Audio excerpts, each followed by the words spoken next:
because we have 6 settlements surrounding Bitumar, and these 6 settlements were partially established on Bitumar's lands. They confiscated around 2,000 dunums. There will be another 4,000 dunums confiscated later on by the apartheid wall. Still, they didn't start, but they will start very soon. This settlement is called Kermitsur, and it was established on the lands of the farmers.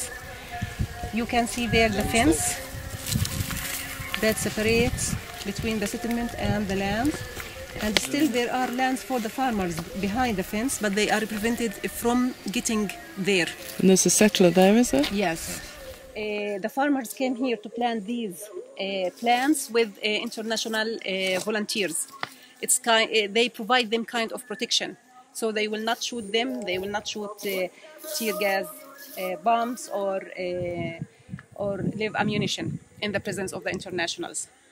But if they came alone, as I told you, whom came yesterday, the families came to pick up some grape leaves to sell them.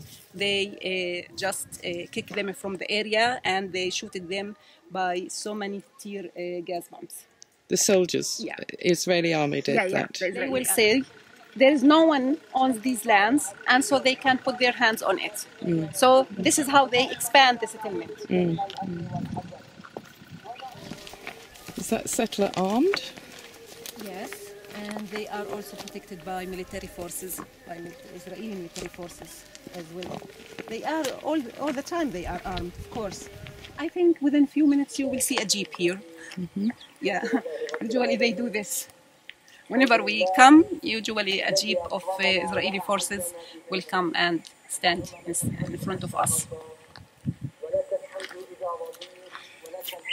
Black area. What's this caused by? هذا شو الحريق؟ هذا من القنابل الصوت والغاز اللي بيضربوه. This fire resulted from the tear gas bombs and sound bombs.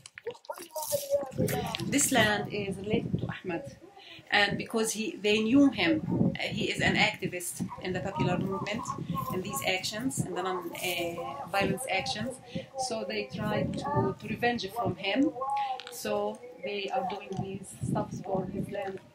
You know, at any time, it is expected that they will come and they will uproot these plants because they have done this before. This land has been cultivated for the 3rd time. So, and those are olive trees in the little things, and so they've been planted before and uprooted 3 times. And when they get uprooted, is that do settlers come in the night or something? What happens? Usually they come during the day. They don't need to come in the night. They can do it in the middle of the day. And you have no power to stop them. Nobody, no forces or army or anything. They tried to stop the bulldozer. He himself tried to do it, but he can't do anything. You stood in front of the bulldozer? Yes, yeah. وقفت انت وقتها. انا واخوي فقط لا غير. He and his brother only. ودشر شوفير الجرافه هنا وشرد اجرائي جوا المستوطن. And the driver of the bulldozer just left the bulldozer and went into the settlement. كنا على هبة الاستعداد لحرقها بس مع جيت الجيش فزع مرة واحدة طبعا ما تمكناش ضرب غاز وطاق. After that the military forces came and protect the driver from only 2. والأعمال اللي قاموا فيها بالليل هنا اللي هي هدم البيوت البلاستيكية. وريتك إياها في المنطقة تحت. In the land next to this land, just a little bit far away from here, where they have greenhouses, the settlers also came in the middle of the night and they just removed the greenhouses. So that is destruction of private property. Yeah. Are they ever charged? Do they go to the court? Do you file complaints? No, usually the farmers do not complain. It is allowed for the military forces to do whatever they want. And the farmers here do not have the possibilities to go to the court and appeal against the Israeli forces. As we are under occupation, So there is no law that protects us from the military forces and from the settlers themselves. As I told you, in many cases, these actions, violent actions, are occurring under the eyes of the Israeli military forces and under their protection. They can do whatever they want. I mean, the settlers. They can burn the cars. They can shoot on the farmers here. And this is usually done under the Israeli military forces' eyes. I'm talking about these buildings.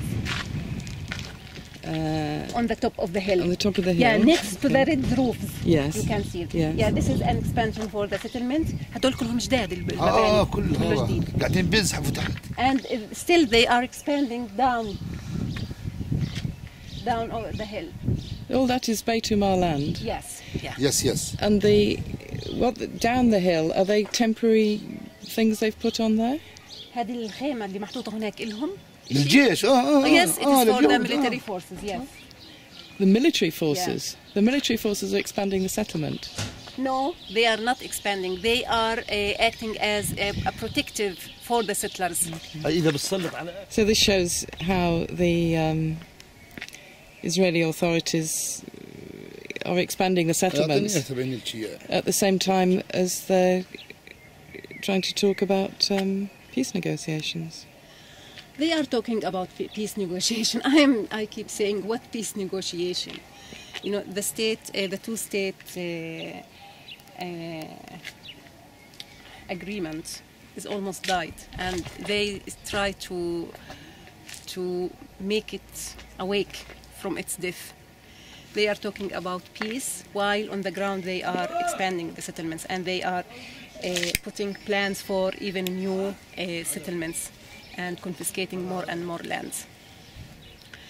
And as you know, these settlements usually separating the West Bank in two different parts. It's Ramallah in the north, while Hebron, Bethlehem in the south. So what a state you are talking about while it is separated? When you are talking about a state, it should have a borders, and it should be how can I say this? One entity. It's easy to go from to a place to another place without having, for example, different roads or far away roads. So there is no peace actually. I cannot think that there is a peace. You're saying you're surrounded by 6 settlements and they're expanding like this. It must give you a terrible feeling of oppression. You're being squeezed, yes, weighted down. Can you describe how that feels? When you are talking about confiscating your own land and being prevented from visiting it and getting used from it, this is something really makes you feel frustrated so much about the situation. And while the international community once tried to solve the problem or the whole issue of Jewish people, it was on the expense of the Palestinians. And when they started it, they say that we brought Jewish to a land without people. But actually, this land has people, has its own people. And whenever you go, you can find the Palestinians. They are here. They are in the Arab world as well as in European countries, in the United States. So we are here and we are still on the ground. We hope that one day that the international community will realize this fact and will hold its responsibility regarding the Palestinians and about the issue of the Jewish, and try to solve this problem. Because I usually say that these settlements, actually it is not a settlement. It is not only a settlement, and the people who are living inside it, they are not settlers. They are robbers. They are robbing our lands. And this is in the middle of the day. So what is the feeling? I can't talk about my feeling when I see a foreigner person came from, I don't know, from Britain, from United States, from Ireland, I don't know from where, and just put his hands on my land. And he said says that this is his own land and he was promised by God for this land. I don't know what to say about that. Would you ever think that you could live in peace in one state, two states, if that settlement stays there with the people who are living there? It's hard to speak about peace while they are staying on our lands.